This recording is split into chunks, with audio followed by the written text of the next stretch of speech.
Hello friend, আজ আমি তোমাদের শেখাবো কীভাবে তোমরা বাড়ি বসে দোকানের মতো মতিচুরের লাড্ডু তৈরি করতে পারো। তো রেসিপিটা জানতে হলে ভিডিওটা প্রথম থেকে শেষ পর্যন্ত দেখতে হবে। তো চলো রেসিপিটা দেখতে থাকো। তো ফার্স্ট আমি বেসন নিয়ে নিয়েছি পরিমাণ মতো, তার ভেতরে সামান্য ফুড কালার ও লবণ অ্যাড করেছি। এবার এটা জল দিয়ে ভালো করে গুলিয়ে নেব, কিন্তু জলটা একবারে দেব না, আমি একটু একটু করে জল দিয়ে ভালো করে গোলাবো, কারণ ব্যাটারটা খুব বেশি কিন্তু পাতলা করব না, তাহলে কি হবে বেসনটা যখন আমি তেলের উপর দেব ভাজতে খুবই অসুবিধা হবে। তো সেই জন্য আমি একটু ঘনই রাখবো। তো চলো এটা ভালো করে মিশিয়ে নিই।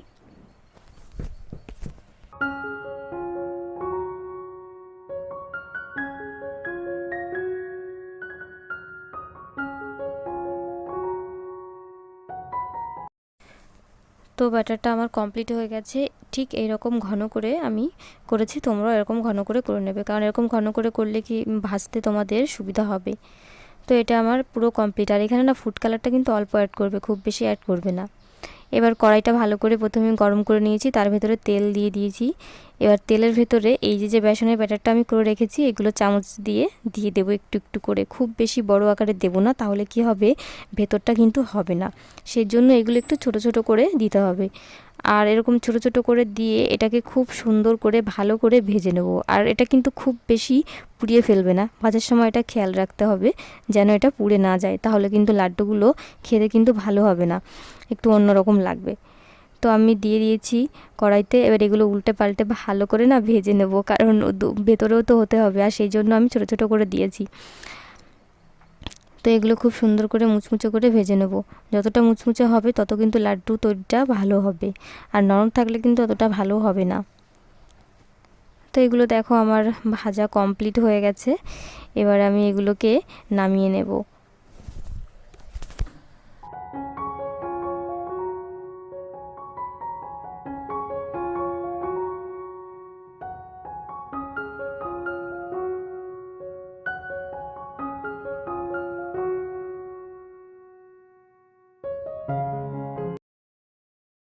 তো এগুলো আমার নামানো হয়ে গেছে। তারপরে আমার যেটুকু ব্যাটার ছিল সেটাই তেলের ভেতরে একটু একটু করে সবটুকু ভেজে নেব আমি।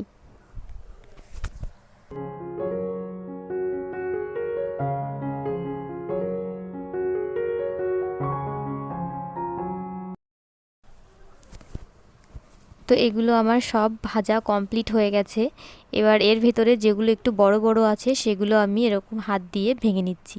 ভাঙার পরে এটা মিক্সচারে দিয়ে দেব, মিক্সচার করে নেব। তো এগুলো দেখো, এগুলো কিন্তু খুবই সুন্দর হয়েছে ভাজা, ভেতরটাও কিন্তু পুরো ভালো করে হয়েছে। আর ভেতরটা একটু কাঁচা থাকলে কি হবে বেসনের না একটু গন্ধ লাগে খুব, সেই জন্য এটা খুব ভালো করে ভেজে নিতে হয়। এগুলো ছোটো ছোটো করে দিলে পারে ভাজাটা ভালো হয়। তো দেখো আমার মিক্সচার করা হয়ে গেছে, এটা কত সুন্দর দেখা যাচ্ছে। এবার এটা একটা সুগার সিরাপ তৈরি করব, তার ভিতরে এটা দিয়ে দেবো। আর এটা ঠিক এরকমই কিন্তু হবে। তো সুগার সিরাপটা তৈরি করার জন্য ফার্স্টে আমি জল দিয়েছি, জলটা পরিমাণ মতো দিয়েছি, আমি যেটুকু আমার বেসনের পুর আছে সেটা সেই বুঝে। তার ভেতরে পরিমাণ মতো চিনি দিয়ে দিচ্ছি। এখানে কিন্তু চিনিটা কম দিলে কিন্তু লাড্ডুটা ভালো হবে না, সেটা কিন্তু খেয়াল রাখতে হবে। এবার এর ভেতরে আমি একটু এলাচ গুঁড়ো দিয়ে দিলাম, এলাচটা হচ্ছে গন্ধ হবে, গন্ধটা সুন্দর হয় সেই জন্য দিয়েছি, এটা না দিলেও হবে। এবার যখন ভালো করে জাল উঠে গেছে তখন আমি এর ভেতরেই বেসনের পুরটা দিয়ে দেব, যেটা আমি মিক্সারে মিক্স করে রেখেছিলাম সেটা।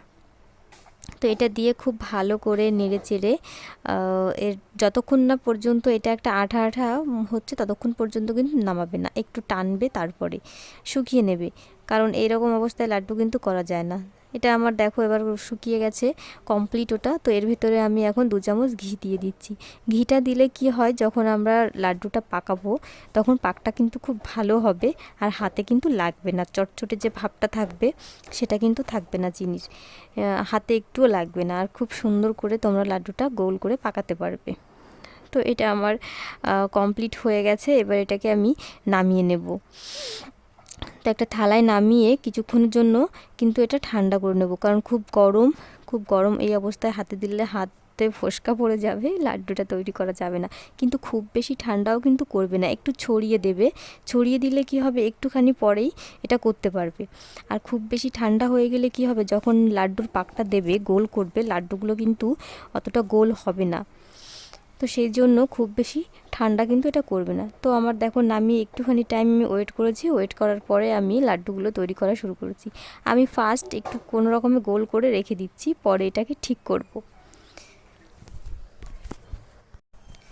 তো চলো এইভাবে সব লাড্ডুগুলো এক এক করে পাকিয়ে নিই আমি।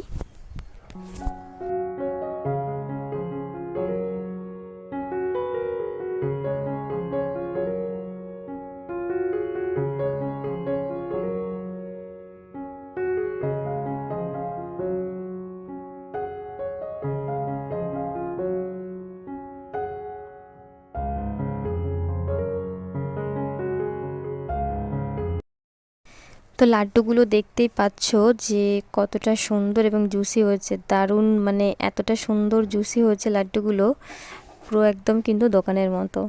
মিষ্টির দোকানের যে মতিচুরের লাড্ডু, সেম টু সেম, কোনো কিন্তু তফাৎ নেই এগুলোর ভেতরে। তো সব লাড্ডুগুলো দেখো আমার পাকানো হয়ে গেছে। এবার আমি এগুলোকে সুন্দর করে গোল করে নিচ্ছি, কারণ আমি সবগুলো কিন্তু ভালো করে গোল করিনি। তো দেখো আমার গোল করা কমপ্লিট। তো লাড্ডুগুলোকে সাজানোর জন্য আমি এর উপর দিয়ে শুধুমাত্র কিশমিশ দিয়েছিলাম, তোমরা চাইলে এখানে বাদাম, কাজু বাদামও ইউজ করতে পারো। তো লাড্ডুটা আমি ভেঙে দেখাচ্ছি, যে দেখো ভেতরটা দেখলে হয়তো বুঝতে পারবে যে লাড্ডুগুলো কতটা সুন্দর এবং জুসি হয়েছে, আর খেতেও কিন্তু দারুণ টেস্ট হয়েছিল। তো তোমরাও এইভাবে বাড়িতে ট্রাই করতে পারো। আর ভিডিওটি ভালো লাগলে অবশ্যই চ্যানেলটিকে সাবস্ক্রাইব করে পাশে থাকবে।